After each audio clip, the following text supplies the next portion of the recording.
আজকে মাহফিলের পরিবেশটা তেমন একটা ভালো হয়নি, কারণ ওপারে লাইন নিয়ে বসে আছেন, মনে হচ্ছে যে আমরা তাড়াতাড়ি চলে যাব। আমাদেরকে বুঝাচ্ছেন যে আমরা হুজুর তাড়াতাড়ি শেষ করেন, আমরা চলে যাব।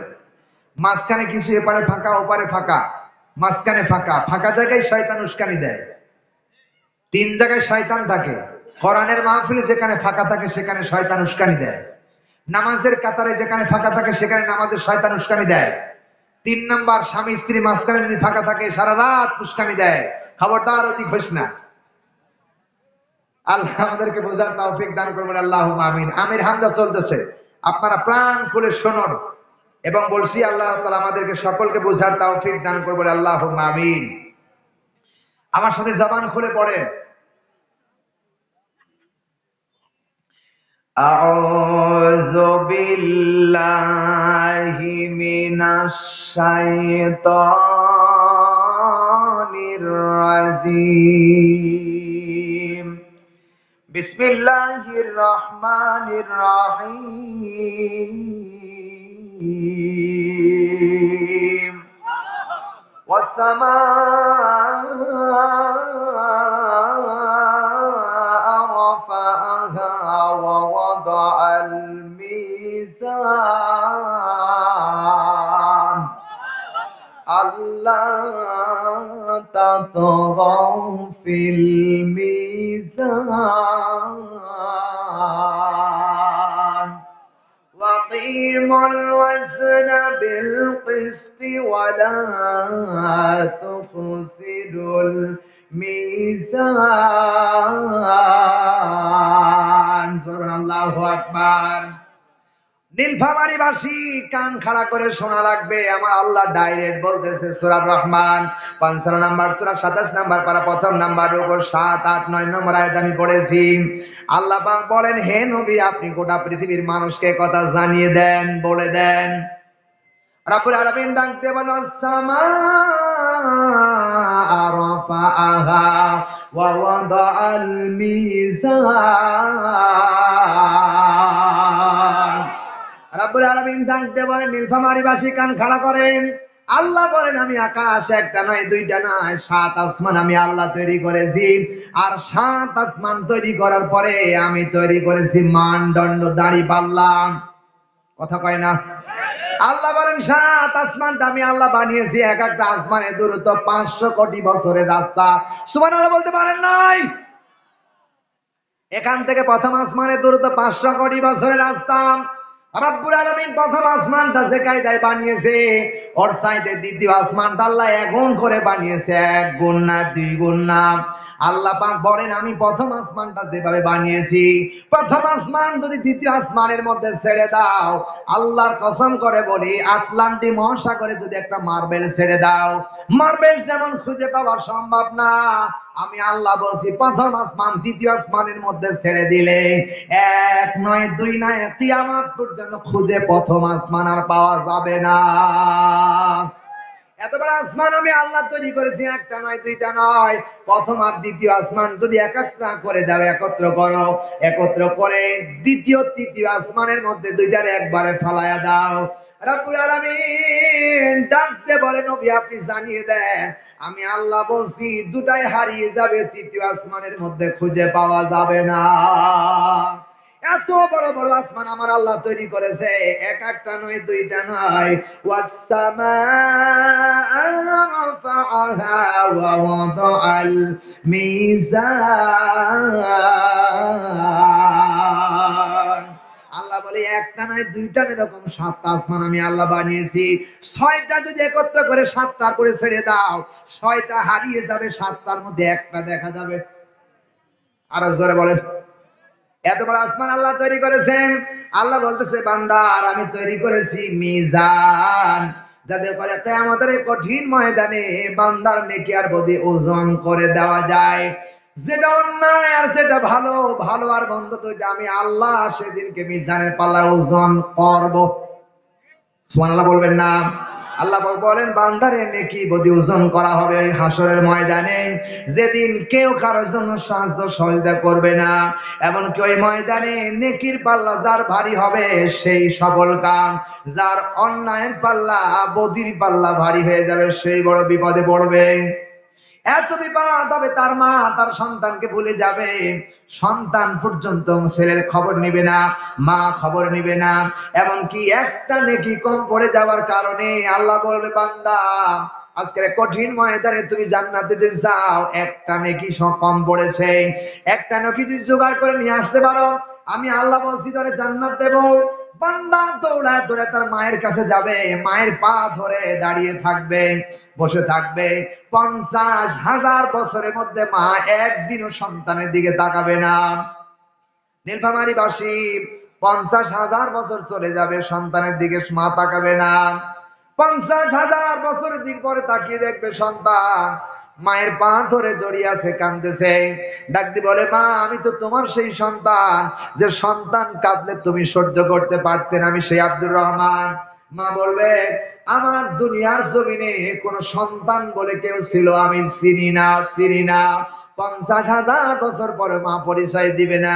এই কঠিন ময়দানে আমার আল্লাহ মিজান খাড়া করে আমার আপনার নেকি আর বদি ওজন করবে। জোরে বলেন কথা ঠিক কিনা? ভাইরা আমার আল্লাহ রাব্বুল আলামিন বলেন আল্লাহ তাতগাও ফিল মিজান,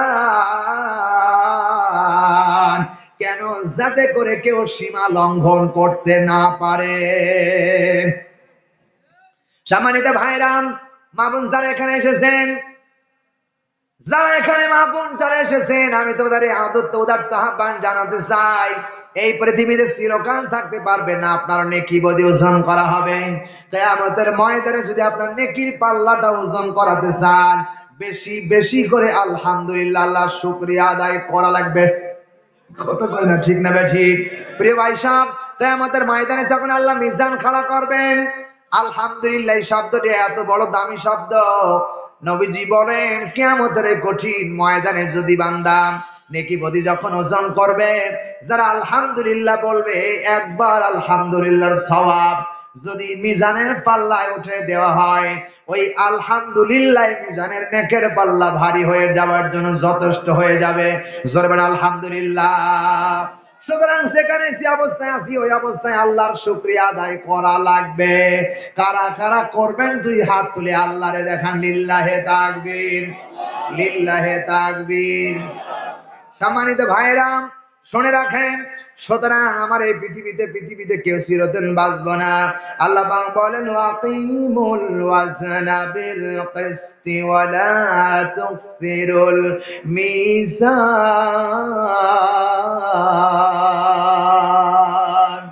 হে পৃথিবীর মানুষ আমি আল্লাহ মানদণ্ড কায়েম করেছি একটাই কারণ, দুনিয়ায় কোন মানুষ যেন সীমা লঙ্ঘন করতে না পারে। ওজনে কম বেশি করবা না, ন্যায্য মাপ প্রতিষ্ঠা করো। আমি আল্লাহ কখনো জুলুম করব না। ন্যায্য মাপ প্রতিষ্ঠা আমি আল্লাহ হাসরে করবই। জোরে কোন ঠিক না ঠিক? সুতরাং আল্লাহর কোন বিচারের মধ্যে ফাঁক থাকবে না, আল্লাহ কারো প্রতি জুলুম করবে না। এই সেই ময়দান আমাদের সামনে আছে না নাই? কোরআনে কারীম জানিয়েছেন ইয়াউমা ইয়াকুমুর রূহু ওয়াল মালাইকাতু সাফফা সাফফান লা ইয়াতাকাল্লামুনা ইল্লা মান আযিনা লাহুর রাহমান ইল্লা মান আযিনা লাহুর রাহমান ওয়া ক্বালা সাওয়াবা।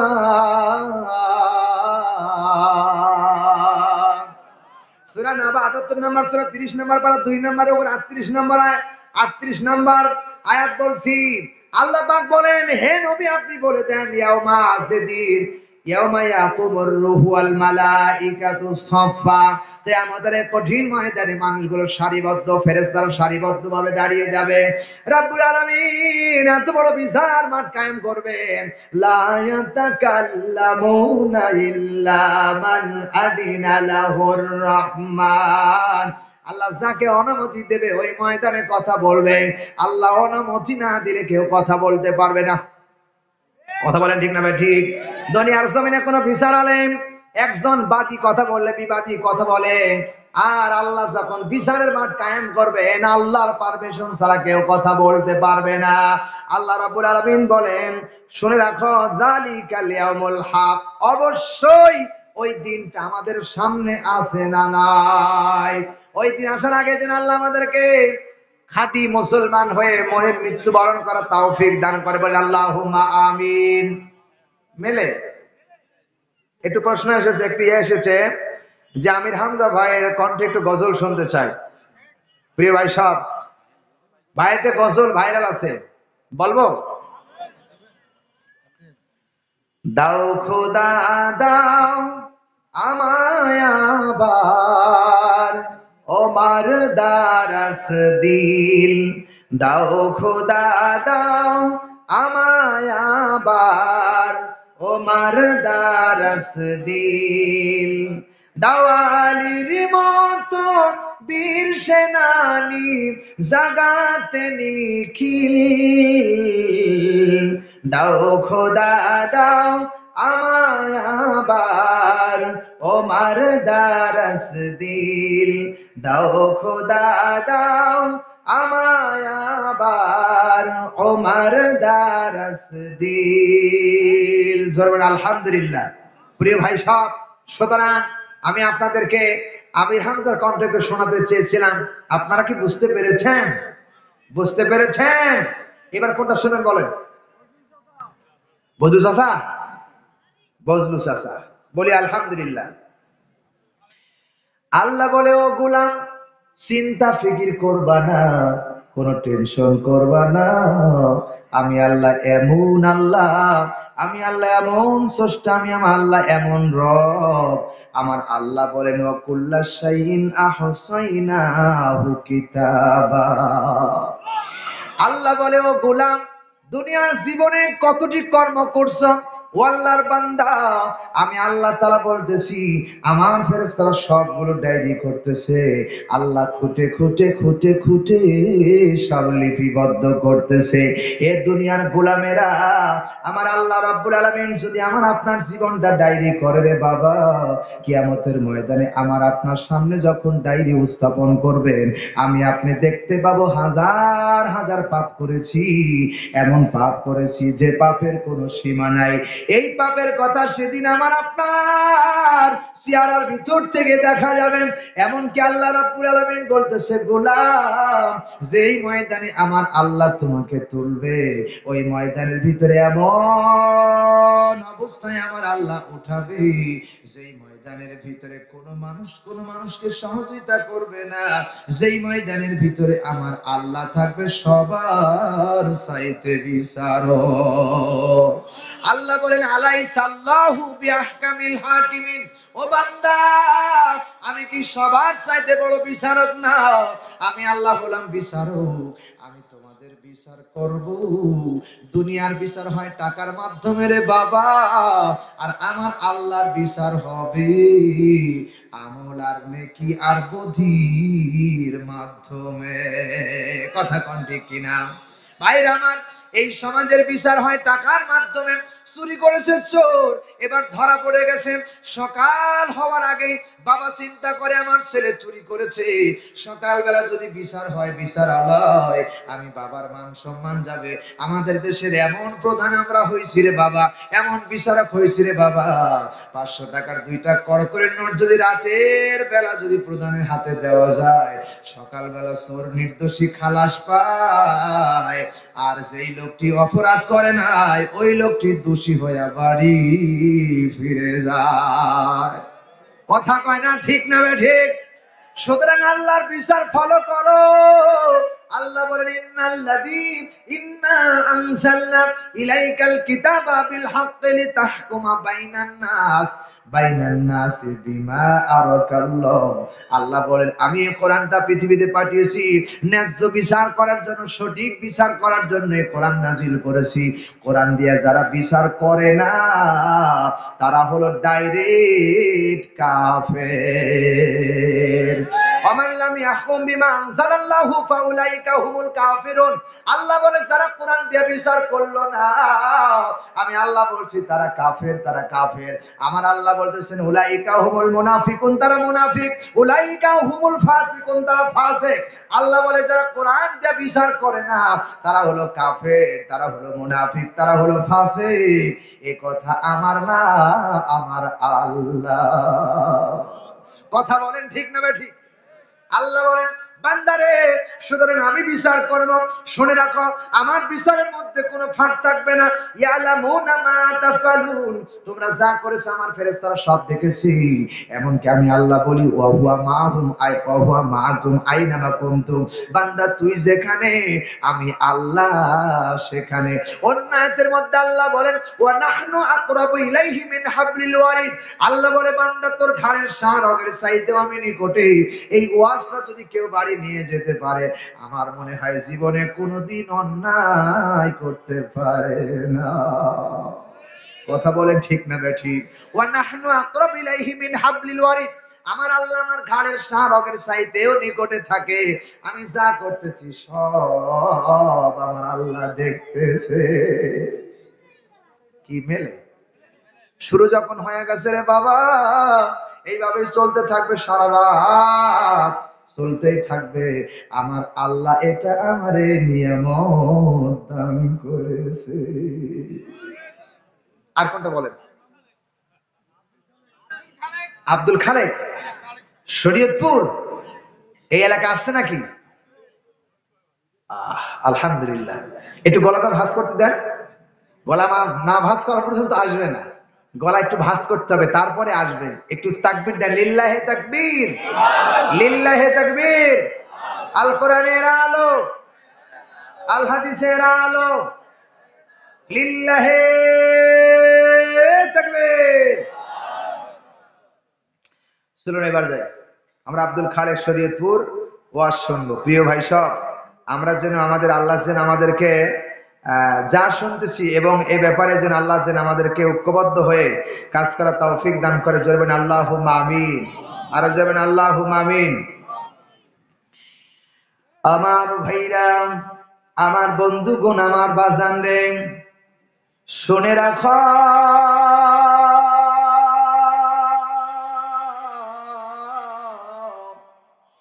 আমার আল্লাহ রাব্বুল আলামিন মানবতার কল্যাণের জন্য এমন একটি কিতাব আল্লাহ নাজিল করেছে। আমার ভাইরা, এই কিতাবের এত মর্যাদা, এত সম্মান আল্লাহ দান করেছে, এত মর্যাদা দুনিয়ার কোন কিতাবের মধ্যে আল্লাহ দেন নাই। চিৎকার দিয়া কোন কথা ঠিক কিনা? আওয়াজ দিয়ে বলে লিল্লাহে তাকবীর, লিল্লাহে তাকবীর। ভাইয়া, আজ থেকে বহু বছর আগে কোরআন শরীফ আল্লাহ পাঠাই দিল, তার একটা নাম দিয়ে দিল। কোরআনে কারিমের উপর পাতায় লিখে দিল ইন্নাহু লাকুরআনুম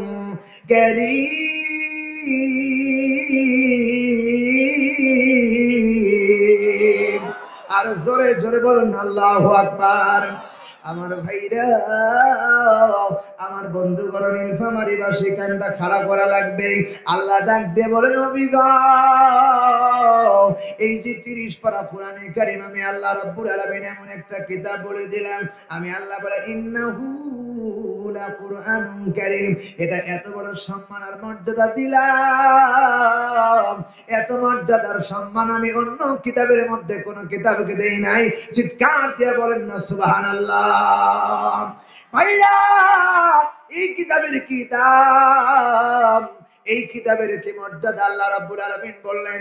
কোন বান্দা যদি ইংরেজি বই হাত থেকে নিয়ে নিয়ে চলতে থাকে আর ইংরেজি বইটা যদি হাত থেকে পড়ে যায়, ওই বান্দা মুখে লাগায় না, শোনাও দেয় না। কিন্তু আল্লাহর কোরআনুল কারীম রাখার জন্য একটা ছোট্ট রেহাল, শিমল কাঠের রেহাল তৈরি করা হলো ভাই গো। এরপরে ওই কোরআন শরীফ রাখার জন্য ভাই গো একটা প্লাস্টিকের রেহাল রাখা হলো। সেই রেহালটা যদি হাত থেকে পড়ে যায়, সাধারণ গোলাম মানুষটা আল্লাহ আর বান্দা মুখে লাগায়, বুকে লাগায়, শোনা যায়। চিৎকার দিয়া কোন কথা ঠিক কিনা? এমন দাম আল্লাহ রাব্বুল আলামিন কোরআন শরীফে দান করেছেন। আল্লাহ রাব্বুল আলামিন এখানে শেষ করেন নাই, আমার আল্লাহ রাব্বুল আলামিন ডাক দিয়ে বলেন, নবী গো, আমি কোরআনের এমন মর্যাদা দান করেছি। ভাইয়া, এই কোরআন যারা শুনতেছে কোরআনের রঙে রঙ্গিত হয়ে যাওয়ার কারণে একটু লক্ষ্য করেন কিরম সম্মান আমার আল্লাহ দান করেছেন। ভাই, এই গ্রামের একটা ছেলে ইন্টারমিডিয়েট যখন পাস করবে তখন গোল্ডেন পেয়েছে অথবা বোর্ড স্ট্যান্ড করেছে। ছেলেটি যখন গ্রামের বাড়ির দিকে রাস্তার দিক দিয়ে হাঁটতেছেন, গ্রামের লোকেরা ডাকবে বলে, এই ছেলেটা ইন্টারমিডিয়েট যখন পাস করেছেন গোল্ডেন পেয়েছে, ভালো ছাত্র, অমুকের ছেলে অমুকের বেটা খুব ভালো ছাত্র, খুব মেধাবী ছাত্র। এতটুকু বলা শেষ, কিন্তু একটা ছোট্ট বাচ্চা কেবলমাত্র মাদ্রাসায় ভর্তি হয়েছে, আরবি জানে না, বাংলা জানে না, উর্দু জানে না, ফার্সি জানে না, ইংরেজি জানে না। ভাইরা, কেবলমাত্র কোরআনুল কারীম আলিফ বা তা সা সাতটা মাখরাজ শিক্ষা গ্রহণ করতেছে। উস্তাদে বারবার ডাক দিয়ে বলে, আলিফ বা তা সা, আলিফ বা তা সা শিক্ষা দিতেছে। ভাইয়া, এই চারটা কেবলমাত্র মাখরাজ কলিজার মধ্যে গেঁথে নিয়েছে। এই ছাত্রটা যখন মাদ্রাসার বারান্দার উপর দিয়ে হাঁটতে থাকে, ওই অমুকের বেটা অমুক না, আমার আল্লাহ রাব্বুল আলামিন ওই ছাত্রী কোরআনের মর্যাদার কারণে, কোরআন শিখার কারণে, ওই ছাত্রটা যখন হেঁটে যায় তার পায়ের নিচে আল্লাহর ফেরেশতারা নূরের পর্বে ছায়া দেয়। আল্লাহু আকবার।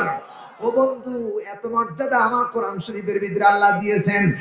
ছোট্ট বাচ্চা ইন্টারমিডিয়েট পাস করার পরে বলল, ছেলেটা মেধাবী, ছেলেটা অনেক শিক্ষিত ছেলে, অনেক মেধাবী ছাত্র, এতটুকুই শেষ। কিন্তু এই বান্দা যখন হেঁটে যায় তখন কোরআনের ছাত্র, আল্লাহর কোরআনের কারণে আমার আল্লাহ রাব্বুল আলামিনের ফেরেশতারা নূরের পর্বে ছায়া দেয়। এত সম্মান আমার আল্লাহ এই কোরআনের জন্য এই বান্দারে দান করেছিল। এখন ঠিক কিনা? খারাপ লাগতেছে আপনাদের? ভাইয়া, শুধু এখানে শেষ করেন নাই বন্ধুরে, কোরআনের কি দাম, কোরআনের কি মর্যাদা আমার আল্লাহ বলেছেন। আমার চাচাতো বোন 10 মাস 10 দিন পেটে সন্তান লালন পালন করেছে। 10 মাস 10 দিন যেদিন পূর্ণ হয়ে গেল, সন্তান ডেলিভারি হবে। ভাইরা, সন্তান রাত্রে প্রসব বেদনা উঠেছে, রাত্রি পার হয়ে গেল, সন্তান ডেলিভারি হয় না। সকাল বেলা আমি গিয়ে দেখি বোনটা আমার জিব্বাটারে দুইটা দাঁতের ভিতরে ফেলাইয়া কামড়ায় কামড়ায় জিব্বারে লাল বানায় ফেলেছে, সন্তান ডেলিভারি হয় না। ভাই গো, আমার আল্লাহ রাব্বুল আলামিন যদি সাহায্য না করে, কোন মা সন্তান ডেলিভারি করতে পারবে না। চিল্লায় কোন কথা ঠিক কিনা? ভাইরা, আমি মনে মনে চিন্তা করলাম, সন্তান ডেলিভারি হয় না, রাত শেষ হয়ে গেল। বন্ধুগণ ডাইনি আমার কানের গুড়ি গুড়ি করলো, ভাইজান সন্তানটা ডেলিভারি হয় না, মৃত্যুর সাথে পাঞ্জা লড়তেছি, কখন বুঝি কি হয়ে যায়। ডাক্তার ডাকা হোক। ডাক্তার, গ্রামের ডাক্তার ডাকলাম। ডাক্তার এসে ডাকতে বলে, ভাইজান আমার দ্বারা কখনো সম্ভব না, আপনি বড় কোনো ডাক্তারের কাছে নিয়ে যান। আমার মনে পড়ে গেল, ভাইয়া আমি কোন ডাক্তারের কাছে যাব না। আল্লাহর এই 30 পারা কোরআনে বলেছে, ওয়া নুনাজ্জিলু মিনাল কুরআনি মা হুয়া শিফাউ ওয়া রাহমাতুল লিল মুমিনিন। আল্লাহ বলে, এই কোরআনটা আমি মুমিনদের জন্য ঔষধ হিসেবে পাঠিয়েছি, রোগ মুক্তির জন্য পাঠিয়েছি। ভাইরা, কোরআনের কি দাম। আমি আস্তে করে ঘরের ভিতরে প্রবেশ করলাম, একটা গিলাস নিলাম, গিলাস নিয়ে টিউবওয়েলের কাছে গেলাম, টিউবওয়েলের কাছে গিয়ে এই কোরআনুল কারীমের জিকির সূরাতুল ফাতিহা, রাত শেষ হয়ে গেছে, সকালবেলা আমি একটু পানি নিয়ে কেবলমাত্র সূরা ফাতিহার 7টা আয়াত পড়ে এই পানির ভিতরে যখন ফুৎকার দিলাম, ফুৎকার দেওয়ার ডাইনির হাতে বললাম, দুইটা দিয়ে আমার বোনকে খাওয়াইয়া দাও। ভাইয়া, আল্লাহর কোরআন কত দাম, আল্লাহর কোরআনের কত দাম।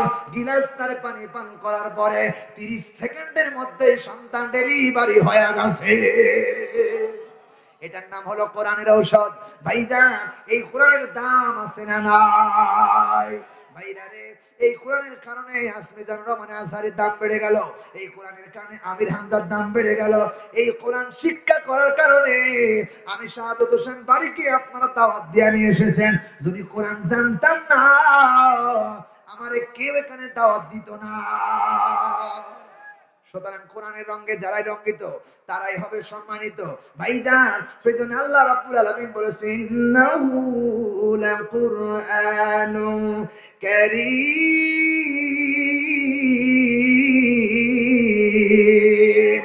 নিশ্চয় এটা আমি আল্লাহর সম্মানিত কিতাব। এই সম্মানিত কিতাবের সাথে আছেন কারা কারা? দুই হাত তুলে শেষবারের মতো দেখান, লিল্লাহে তাকবীর। আল কোরআনের আলো, আল হাদিসের আলো। নাম্বার 1 বলছি, এই মাদ্রাসায় ছাত্র দেওয়া লাগবে, আর এই মাদ্রাসার সাথে সাহায্য সহযোগিতা করা লাগবে, তাহলে কোরআনের সাথে সম্পর্ক থাকবে। আল্লাহ যেন আমাদের তৌফিক দান করে, জোরে বলেন আল্লাহুম্মা আমিন। আর কিছু শুনবেন?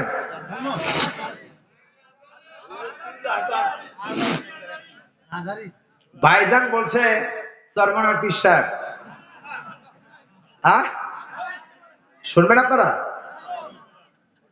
সরমনা পীর সাহেব শুনবেন কারা কারা? দেখি হাত তোলেন, সংখ্যায় কম। আজহারি, আজহারি, আজহারি। সরমনা পীর সাহেব এভাবে ওয়াজ করে, এক কলি বলি আপনারা বুঝতে পারবেন। বাবারে, চিন্তা ফিকির করিয়া দেখো, দুনিয়া চিরদিন থাকার জায়গা না। এই দুনিয়ায় সবাইকে ছাড়তে হবে। দুনিয়ার জীবনে কেউ চিরদিন বাঁচে নাই, কেউ বাঁচতে পারবে না। আমি আপনারও একদিন ছেড়ে দেওয়া লাগবে। সুতরাং দুনিয়ার জীবন কেউ থাকবে না। দুনিয়ার জীবন থেকে একদিন বিদায় নিয়ে অন্ধকার কবরে যেতে হবে। ওই কবর একাকার ঘর, পোকামাকড়ের ঘর। এ বাবা, দুনিয়ার জীবনটা এত খেলাই খারাপ নষ্ট করে দিও না।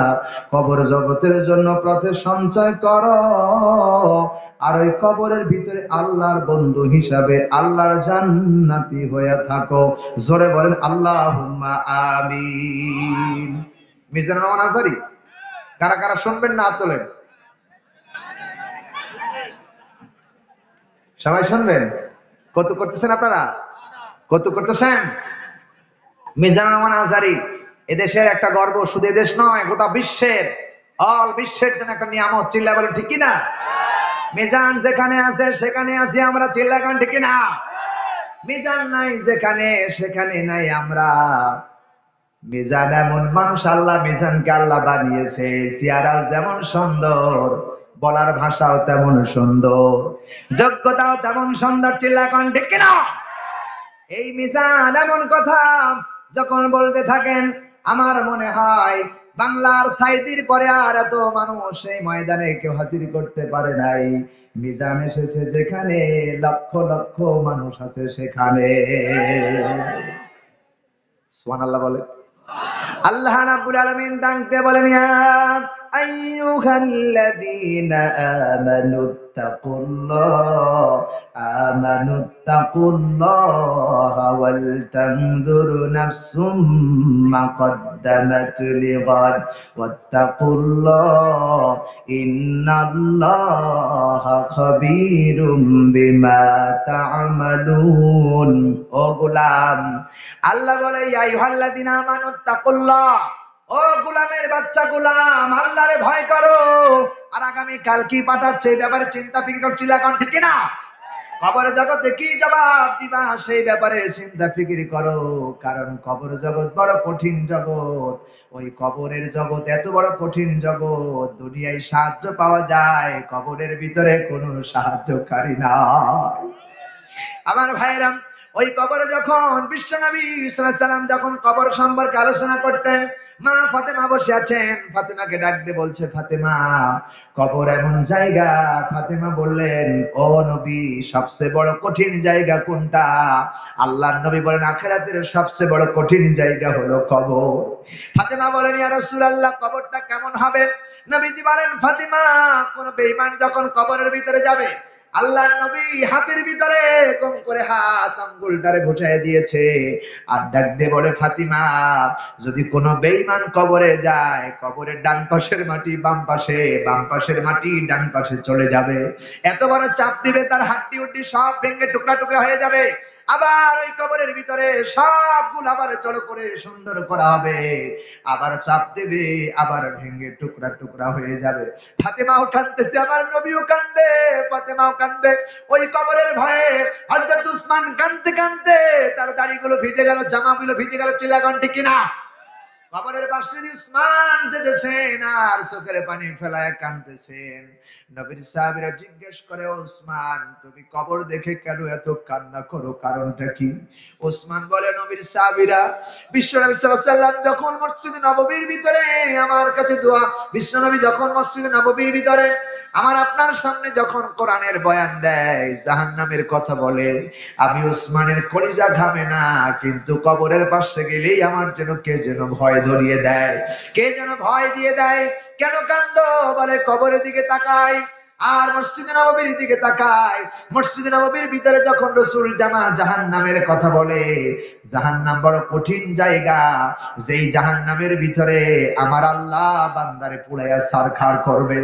ওই জাহান্নামের আগুনের কথা শুনে আমার ভয় পাই না, কারণ আমি ডান দিকে তাকায় দেখি আমার নবীর সাহাবীরা বসা, আবার বাম দিকে তাকায় দেখি সাহাবীরা বসা, সামনে বসে নবী আমার বয়ান দিতেছেন, পিছনে দেখি অনেক মানুষ দেখা যায়। কিন্তু কবরের দিকে যখন আমি উসমান তাকাই, কবরের ডান দিকে মাটি, বাম দিকে মাটি, আবার সামনে মাটি, পিছনে মাটি, নিচে মাটি, উপরের মাটির ছাউনি। আমি ওই কবরের দিকে তাকাই আর মসজিদে নববীর দিকে তাকাই। মসজিদে নববীর ভিতরে তাকায় দেখি ডান দিকে বাম দিকে জানালা দেখা যায়, কিন্তু কবরের ভিতরে কোনো জানালা দরজা নাই। আমি ওসমান চিন্তা করি, আমাকে ব্যাক টু লর্ড, আমাকে আল্লাহর কাছে যেতে হবে। এই জন্য আমি কবর দেখে চিন্তা করি, কবরে যদি আমি ধরা খেয়ে যাই, আমার মতো হতভাগার কেউ নাই। চিল্লাগন ঠিক কিনা? ওই কবরে আমাদেরকে যাওয়া লাগবে কি লাগবে না? ওই কবরে যদি বাঁচতে চাও, দুটো জিনিস লাগবে। আল্লাহ বলেন, ইন্নাল্লাযীনা আমানু ওয়া আমিলুস সলিহাতি কানাত লাহুম জান্নাতুল ফিরদাউসি নুজুলা। আল্লাহ বলেন দুটো জিনিস, একটা হলো ঈমান আর একটা হলো খাঁটি আমল। এই দুইটা জিনিস যদি তোমার আপনার কাছে থাকে, তাহলে কবরে বেঁচে যাবা, মিজানে বেঁচে যাবা, সব জায়গায় বাঁচতে পারবা। ঈমান যদি হয় খাঁটি, জান্নাতে যেতে পারবা তত তাড়াতাড়ি। আল্লাহ আমাদের তৌফিক দান করবেন, আল্লাহুম্মা আমিন। আমা তাওফিক ইল্লা বিল্লাহ। দোয়া হবে এখন। সবাই আপনারা রাগ করতেছেন? আপনারা রাগ করেছেন? সবাই পড়েন, আস্তাগফিরুল্লাহাল আযীম আল্লাযী লা ইলাহা ইল্লা হুয়াল হাইয়ুল কাইয়্যুম ওয়া আতুবু ইলাইহি। আস্তাগফিরুল্লাহাল আযীম আল্লাযী লা ইলাহা ইল্লা হুয়াল হাইয়ুল কাইয়্যুম ওয়া আতুবু ইলাইহি। আস্তাগফিরুল্লাহাল আযীম আল্লাযী লা ইলাহা ইল্লা হুয়াল হাইয়ুল কাইয়্যুম ওয়া আতুবু ইলাইহি। আল্লাহুম্মা আমিন। রব্বানা যালামনা আনফুসানা ওয়া ইল্লাম তাগফির লানা ওয়া তারহামনা লানাকুনান্না মিনাল খাসিরিন। রব্বানা আতিনা ফিদ দুনিয়া হাসানাতাও ওয়া ফিল আখিরাতি হাসানাতাও ওয়া কিনা আযাবান নার। রব্বুল আলামিন, হায় আল্লাহ তাআলা, বিশাল কোরআনে কারীমের মাহফিলের ভিতরে বসেন আমি গুনাহগার, এলেম কালাম নাই, তোমার কোরআনুল কারীম থেকে, তোমার রাসূলের হাদিস থেকে কিছু কথাবার্তা আলোচনা করে বিভিন্ন উলামায়ে কেরামরা তোমার কোরআন থেকে কথা বলেছেন, হাদিস থেকে কথা বলেছেন। আল্লাহ, তোমার হাবিবের প্রতি কয়েক মর্তবা দুরূদ ও সালাম পেশ করা হয়েছে। রাব্বুল আলামিন, এতক্ষণ পর্যন্ত কথা বলতে গিয়ে যদি কোনো ভুল বেদবি হয়ে যায়, আপনি মেহেরবানি করে ভুলগুলো মাফ করে দেন। যা কিছু সওয়াব হয়, সওয়াবটুকু আপনার দরবারে কবুল আর মঞ্জুর করে নেন।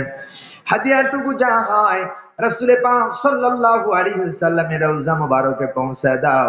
আমাদের পিতামাতা, আত্মীয়-স্বজন, পাড়া প্রতিবেশী, ভাই বোন, বন্ধু বান্ধব, দাদা দাদি, শ্বশুর শাশুড়ি, এগানা বেগানা যে যেখানে মাটির অন্ধকার কবরে চলে গেছেন, আল্লাহ প্রত্যেকের কবরের ভিতরে হাদিয়াটুকু তুমি পৌঁছায়া দাও। রব্বুল আলামিন, জানি না এই মুহূর্তে কার জনম দুঃখী আব্বা নাই, কার জনম দুঃখিনী মা নাই। আল্লাহ তাআলা, মা একটা শব্দ মনে হচ্ছে তামাম পৃথিবীর মধুগুলো জড়ায় আছে। রব্বুল আলামিন, যে মাকে পেটের ভিতরে থাকার কারণে মাকে ঠিক মতো খাইতে দেই নাই, ঘুমাতে দেই নাই, মাকে ঠিক মতো সংসারের কাজ করতে দেই নাই, প্রসব বেদনা এত যন্ত্রণা দিয়েছিলাম, মাকে কলিজার করে লাথি মেরে মাকে আমার অজ্ঞান হয়ে মাটির মধ্যে ফালাইয়া দিয়েছিলাম। মা সইতে পারে না, শরীর থেকে প্রচন্ড রক্ত ঝরিয়ে আমাদেরকে ডেলিভারি করেছেন। 2 থেকে 2.5 বছর বুকের পুরে বসে বসে, কোলের ভরে বসে বসে পায়খানা করেছি, পেশাব করেছি। রাব্বুল আলামিন জীবনে কোনোদিন আমাদেরকে থাপ্পড় দেয় নাই। সুইপার ম্যাথুর হয়ে আমাদের প্রসাব পায়খানা গুলো পরিষ্কার করে মা আমাদের দুগালে সুমা দিয়ে আবার খেতে বসেছে, মা রাগ করে নাই। হায় আল্লাহ তাআলা, এমন জনম দুঃখিনী মা, যে মা আমাদেরকে কোলে কাকালে করে মানুষ করলো, বুকে থেকে 2 থেকে 2.5 বছর দুধ পান করায় মানুষ করলো। রাব্বুল আলামিন মাথার ঘাম পায়ে ফেলে যে মা বাবা আমাদের লেখাপড়ার যোগান দিল, রাব্বুল আলামিন এই মা বাপ যার কবর জগতে গেছেন, কবর জগৎ থেকে এই মুহূর্তে তুমি জান্নাতের টুকরা বানায়া দাও। হায় আল্লাহ, মা বাপ যাদের বেঁচে আছেন খায়াত তারাজ করে দাও, সুখে শান্তি বসবাস করার তৌফিক দাও। আজকের এই কোরআনের মাহফিল তুমি কবুল আর মঞ্জুর করে নাও, মাদ্রাসা কবুল করে নাও, যে ঈদগাহ ময়দানে বসেছি সেই ঈদগাহ ময়দান কিয়ামত পর্যন্ত কবুল করে নাও। এই এলাকার প্রতি খাস রহমত নাজিল করো, সকল বিপদ আপদ থেকে তুমি আল্লাহ আমারে হেফাজত করো, আমাদের হেফাজত করো। সারা বিশ্বের মুসলমানরা, ফিলিস্তিন, হায় আল্লাহ কাশ্মীর, হায় আল্লাহ আফগানিস্তান, মুসলমানেরা মার খায়, আল্লাহ মেহেরবানি করে মুসলমানদেরকে তুমি হেফাজত করো। আল্লাহ তাআলা আমার দেশে আওয়ামী লীগ, বিএনপি, জামাত ইসলাম, জাতীয় পার্টি, বিএনপি বিভিন্ন দলে মারামারি, বিভিন্ন দলে মারামারি করতেছি, আল্লাহ আমাদেরকে সকলকে এক হওয়ার তৌফিক দাও, সকলকে এক হয়ে তোমার দিন প্রতিষ্ঠার জন্য এদেশে কোরআনের পার্লামেন্ট গড়ার তৌফিক দিয়া দাও। হায় আল্লাহ তাআলা, এই মাহফিল যারা আয়োজন করেছেন, টাকা দিয়ে, পয়সা দিয়ে, শ্রম দিয়ে, বিবেক দিয়ে, বুদ্ধি দিয়ে সাহায্য যারা করেছেন, আর সহযোগিতা যারা করেছেন, মাইক দিয়ে, সামিয়ানা দিয়ে, আল্লাহ তাআলা প্রজেক্টর দিয়ে, এরপরে বিভিন্ন পর্যায়ে যারা সাহায্য করেছেন, টাকা দিয়ে, পয়সা দিয়ে, বুদ্ধি দিয়ে, বিবেক দিয়ে, যারা শোনার জন্য এসেছেন আর যারা বলার জন্য এসেছিলেন, কিয়ামতের দিন লক্ষ কোটি কোটি মানুষের ভিতরে মাহফিলটাকে আমাদের জন্য নাজাতের উসিলা বানায় দিয়েন আল্লাহ। রাব্বুল আলামিন মা বোন যারা এসেছেন সকলকে স্বামী সোহাগী বানায় দেন, যাদের বিবাহ হয় নাই বিবাহের ব্যবস্থা করে দেন, স্বামী স্ত্রীর মধ্যে যাদের দ্বন্দ্ব ফ্যাসাদ, আল্লাহ দ্বন্দ্ব ফ্যাসাদকে